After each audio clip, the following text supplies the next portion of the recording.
Hello everyone, আসসালামু আলাইকুম। Welcome back to my new blog. কেমন আছেন আপনারা সবাই? আলহামদুলিল্লাহ, আপনাদের দোয়ায় আমি অনেক ভালো আছি। চলে আসলাম সারাদিনে একটা ব্লগ নিয়ে। সকাল থেকেই কী করলাম না করলাম সব আপনাদের সাথে শেয়ার করব। সকালে আপনাদের সাথে নাস্তা নিয়ে চলে আসছি। এখানে নাস্তায় ছিল ডাল, রুটি আর চা। নাস্তাটা ঝটপট শেষ করে আমি চলে গেলাম কাজের জন্য। সমস্ত ঘর দোর গুছানো শুরু করে দিলাম। এখানে বাচ্চাদের কাপড় চোপড়গুলো গুছিয়ে আমি ঘরটর গুছিয়ে ঝাড়ু টাড়ু দিয়ে বিছনাপাতি গুছিয়ে একদম সমস্ত কিছু গুছিয়ে ফেললাম। দেখুন, যেহেতু আমার বেবি ঘর, এই ঘরে বিছানায় সবসময় ওয়ালক্লথ বিছানো থাকে, কারণ সুসুক টুসুক করে দেয় বাচ্চারা। দেখেন আমার মেয়েরা কি সমস্ত ফেলে রেখেছে বিছানায় নিচে। ওই যে আমার বাচ্চা দুটো খেলছে ওখানে বারান্দার মধ্যে, ওদের খেলা দিয়ে আমি ঘরের কাজ করছিলাম। আমি থালা বাসনগুলো ধুয়ে এখানে বেসিনে জোড়া দিয়ে রেখেছি। আমি সমস্ত তরকারি নিয়ে এসেছি কোটার জন্য। এগুলো কুটে আমি রান্নাটা বসিয়ে দিব।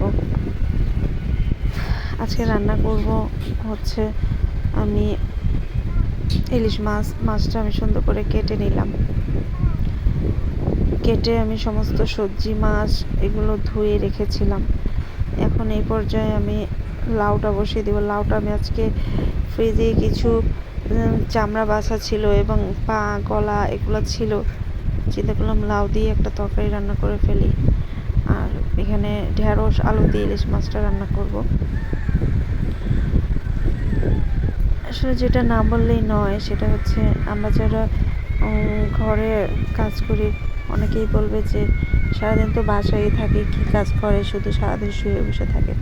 আসলে ঘরে কিন্তু কাজ কম না, মোটামুটি অনেকটা কাজই একটা একটা গৃহিণীকে করতে হয়, একটা মাকে করতে হয়। যদি তাদের হাঁটা কাউন্ট করা যেত তাহলে পৃথিবীতে সব থেকে তারাই বেশি হাঁটে, এরকম একটা গণনা হতো।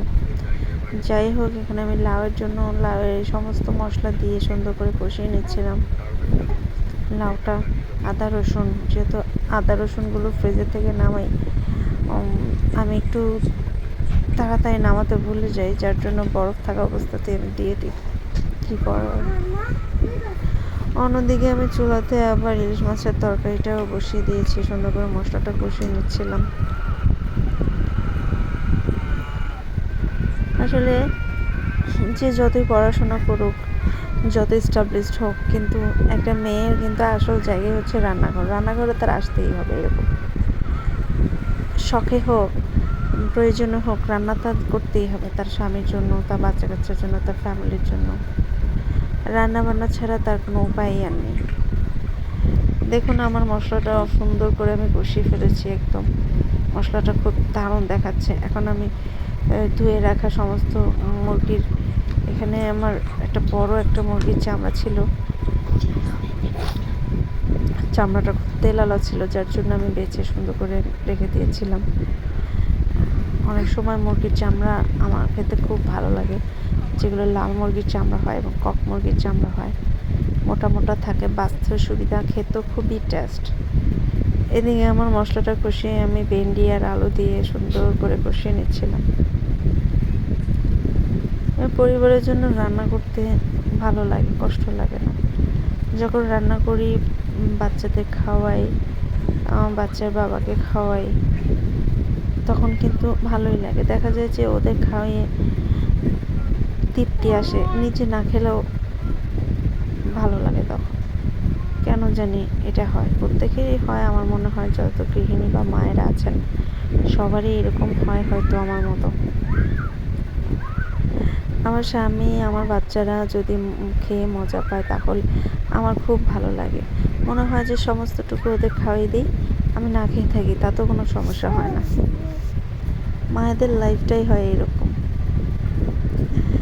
এদিকে আমার তরকারিটা কষানো হয়ে গেছে ইলিশ মাছের।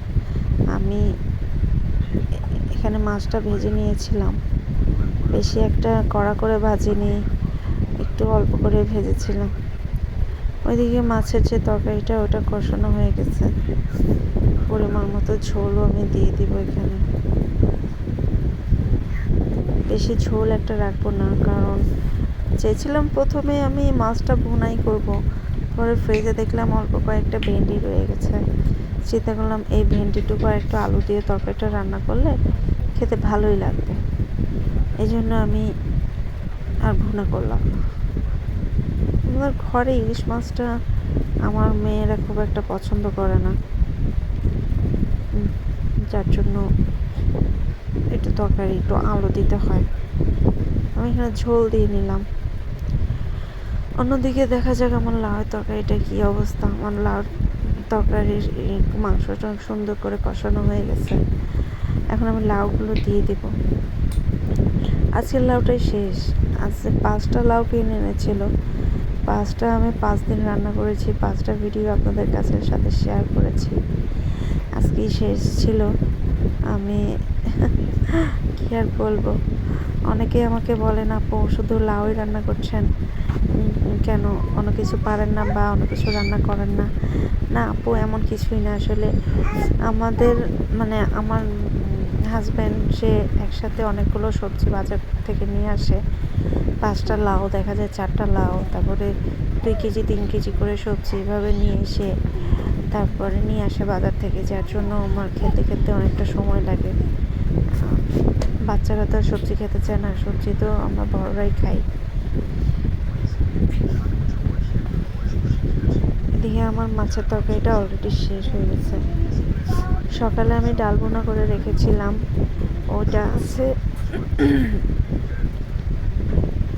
আমার তো 2 টাইম রান্না করতে হয়, মাঝে মধ্যে দেখা যায় আমি রাত্রেও রান্না করে ফেলি, কারণ আমার হাজব্যান্ড রাত্রে করে আসে, তখন তাকে অনেক সময় গরম গরম কিছু একটা রান্না করে দিতে হয়, আর দুপুরবেলা রান্না করি। দেখেন আমার মাছের তরকারিটা অলমোস্ট শেষ রান্না, আমি চুলাটা অফ করে দিয়েছি। এদিকে আমার লাউটা কষানো হয়ে গেছে, লাউ থেকে অনেকটা পানি বের হয়ে গেছে, আর বেশি একটা পানি আমি দিব না, লাউ থেকেই পানি বের হয়ে গেছে।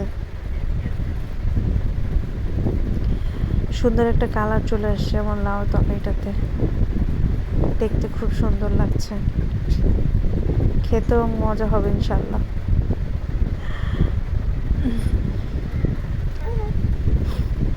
দেখেন লাউ থেকে কতখানি পানি বের হয়েছে। আমি সামান্য একটু পানি দিয়েছিলাম, খুব একটা বেশি পানি দিইনি। তো এই